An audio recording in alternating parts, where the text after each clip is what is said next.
After collapse of Soviet Union, all ex-communist countries turn into Wild West. Criminals become more daring. They are organized, well-armed and equipped. Murder, stealing, extortion, and rape becomes their trademark. This is one of many true stories about those criminals and brave, determined people who try to bring them to justice.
On the morning of January 4, 1999, employee of the Khimki Cemetery near Moscow, Russia, found dead man's body near one of the graves. Investigation unit of Khimki immediately arrived at the scene. On the side of grave of Ovshanikova Nikolaeva Sferovitcha laid body, young, fit man with many stab wounds.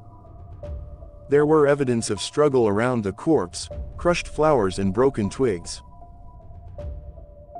Deceased had no documents. Only item on him worth mentioning was a belt with metal buckle on which was written, "Motor." Immediately last reports about missing persons in Moscow and Moscow region were reviewed, but without any success. There was no one with similar characteristics among them. While continuing to collect information, on January 5, investigators' attention caught submission submitted to Shodninskaya police station. Submission about disappearance of Alexander Nikolaevich Ovshanikov, born in 1970. Among special features of the missing person was mentioned belt with a metal buckle on which word, "motor," was written. It was very unlikely coincidence that the person killed in the Khimki cemetery was inadvertently located next to the grave of his namesake. It was assumed that deceased was son of person buried in that grave. Vermikalna Ovshanikova, who wrote the application to the police, and her daughter Yekaterina were invited for identification. Both immediately recognized the deceased as their son and brother Alexander Nikolaevich Ovshanikov. As it turned out, in 1996 Alexander had moved to the USA, where he had obtained a green card residence permit and was preparing to become a US citizen. Mother and sister said that a couple of years ago in Moscow he met Emily Morgan, a former citizen of the USSR. She was now living in United States. They fell in love and he went to live with her in New York. Later, he invited his closest friends from childhood to accompany them, Vlad Kirkin and Max Altish. Recently all three friends had come to visit home. A criminal case was initiated in the Moscow prosecutor's office regarding the fact of Alexander's murder. Operative Group Morova was tasked with uncovering this murder case and search for the unknown killers. Major Andrei Karpov was appointed as the head of the investigation. It turns out that on January 3, Yekaterina Ovshanikova, the sister of deceased, missed her brother at the airport, where he was supposed to leave with his friends Vladislav Kirkin and Maxim Altish at 1600 on the flight Moscow, New York. Yekaterina asked airport staff to let her go through customs control so she could meet her brother at the passport control and say goodbye. Of course her request was refused, but she was so insistent that operator promised to call her brother over the microphone.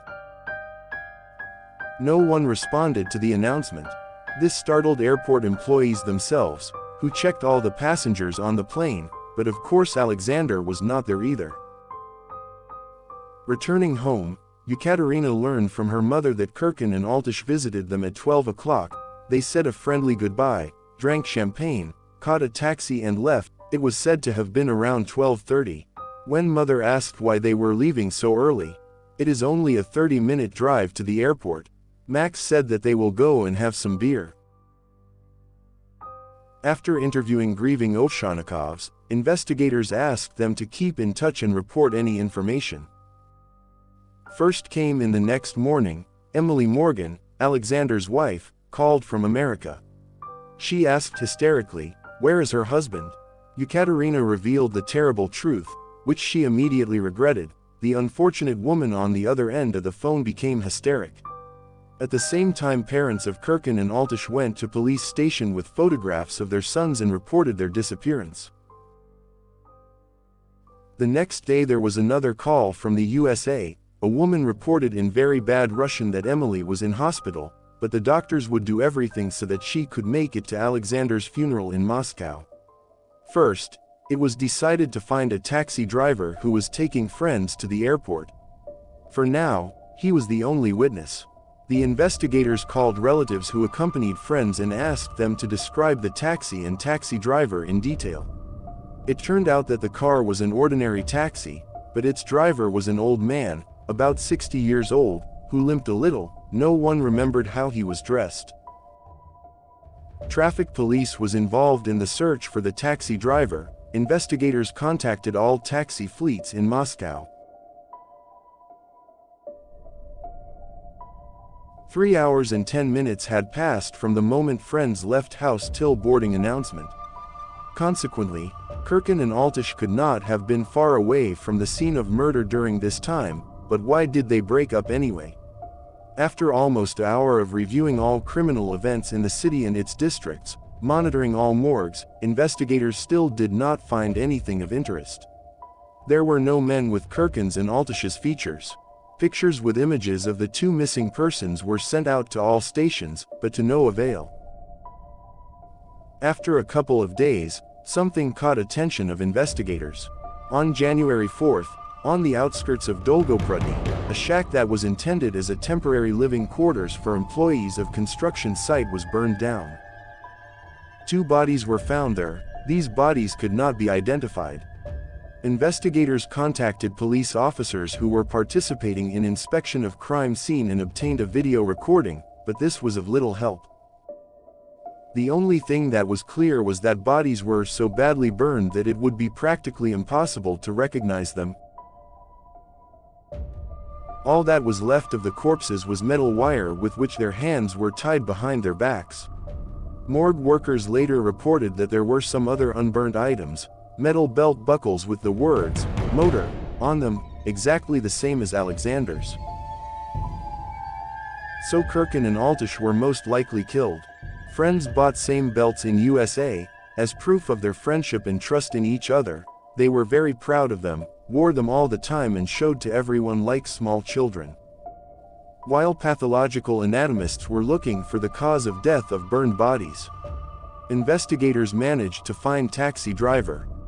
It was Grigory Ilyin, employee of Moscow's taxi company. He was limping on his left leg. That's what helped to find him so quickly.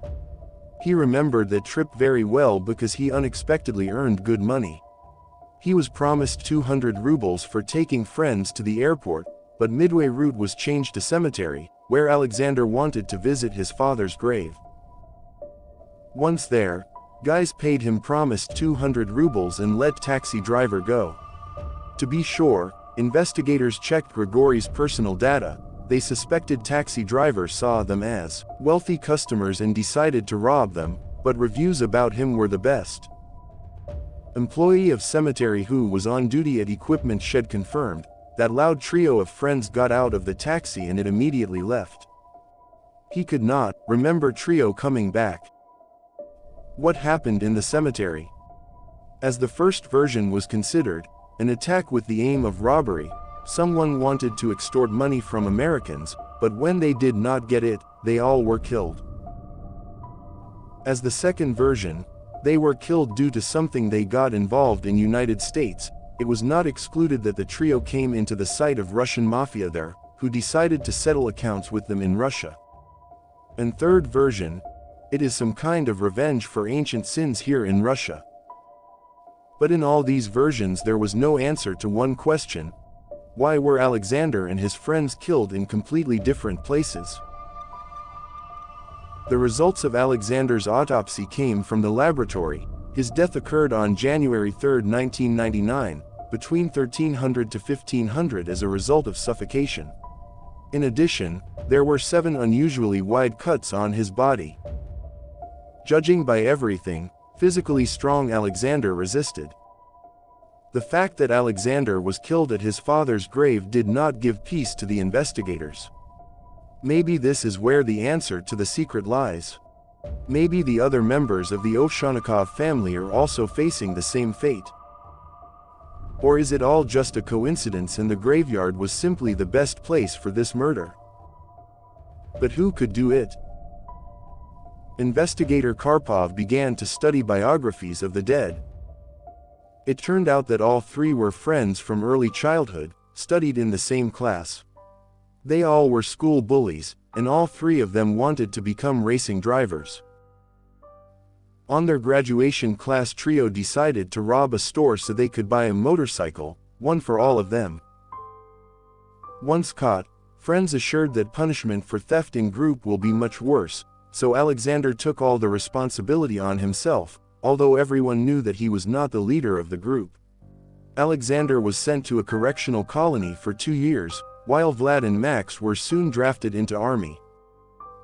Alexander's case was requested from correctional colony, and through operative channels investigators looked into his connections in prison, because often that is where real criminal life begins. In the meantime, Karpov decided to visit Ovsyannikov's. Mother had many pictures with Alexander at different ages, together with his best friends, most often by cars. The love for cars came true for all 3 of them. Alexander was a driver in Zone, and Vlad and Max served in the Army Transport Company. Investigators tried delicately to find out from Mother whether her son had any problems with someone he was imprisoned together with, but she denied it. She hadn't heard that her son had any contacts from there. Alexander got a job in a bus park, where he drove a shuttle bus and was happy. He did not hold grudge against his friends Vlad and Max, who both soon returned from army. They all were still best of friends. When Alexander's father died, friends even helped with money. 4 years passed like that, and who knows how their ultimate fate would have been, if something completely unexpected had not happened. In 1995 Alexander met an American woman, Emily, a former resident of Odessa, who had emigrated to the USA in 1974. She was considerably older than Alexander. Until then she lived a rather unusual life and sometimes told him about her adventures. Alexander truly loved Emily. Mother and sister also liked her very much. Alexander flew with her to the USA, where they both got married, worked as a driver in Emily's company. She owned a cosmetic salon there. After some time, Alexander helped his friends to cross the ocean. He even arranged an illegal job for them in a car graveyard. On December 26, the inseparable friends flew to Moscow to welcome New Year, but on the day of departure, such an accident. Both mother and sister were crying. It was clear that this was a loving family. But the most important thing was that the guys went to the airport without cash. Alexander had left all his money to his mother. His friends did the same. It was clear that there was no basis for the robbery version. If the killers followed their victims, they must have known that they did not have any money on them. And if the murder did not take place with the aim of robbing Alexander, and was not related to his time spent in prison, then the cases of Vlad and Max should have been investigated in depth. There were no autopsy reports on their deaths yet.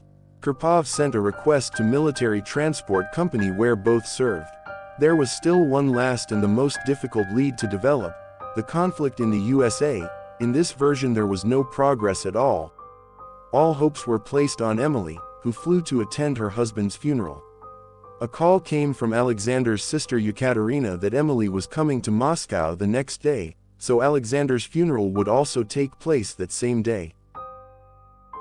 Investigators went to the funeral with video cameras to film it and its participants. This was done because some criminals are known to like to visit the crime scene and funerals of their victims. By coincidence, Alexander was buried next to his father, and it was both of those places. Video showed a grieving family, a grieving wife, but nothing suspicious. Emily got sick and was taken away.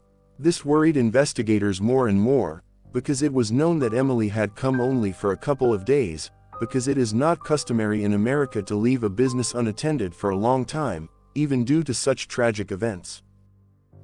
Investigators wanted to interview her to find out everything about the trio's life on the other side of the ocean, but given her mental state, it was not easy at all. On the next day, investigators visited Alexander's former workplace, bus station. Its manager was shocked to hear about Alexander's death, and told to investigators that he had never had a better employee, and that the guy was a great person. He had recommended 2 of his friends to him, but they both worked for 1 month and left their jobs. They were, of course, Vlad Kirkin and Max Altish. After a 3-day ethical break, investigator Karpov decided to call Emily, but she was unable to stay in the house, where everything reminded her of her beloved husband, so she went to live in a hotel. Emily told that she will be back as soon as she will feel better. Later, she called and gave her phone number at the Moscow hotel. When Karpov finally managed to call Emily, she immediately agreed to a meeting, saying that it was her job to help find her husband's murderers. The grieving woman was very nice and kind in communication. She was positively very different from other immigrants of the USSR, because she was not arrogant. She explained that she had lived a very difficult life until she met Alexander and finally felt happy with him. To the questions, has there been anything criminal in her husband's life, has anyone threatened him, wanted to harm him? Woman said that her husband had no enemies, he had never done anything bad to anyone, except that he had suffered because of his friends Max and Vlad. When investigator asked what kind of things husband's friends were doing, she replied that she did not know the details, but his friends had worked as pimps in Moscow before leaving for the USA. This was already a milestone. When Emily was asked if there was anything else, she replied that she heard about some man nicknamed the Bull.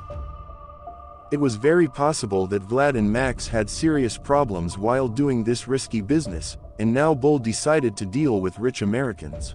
Vlad and Max were the targets, and Alexander was an unnecessary witness. Additional resources were involved and they soon tracked down the Bull, Vitaly Buchkov. He had been in prison for pimping for a long time. Investigators demanded that prison staff interrogate Bull and film it, then send recording to them.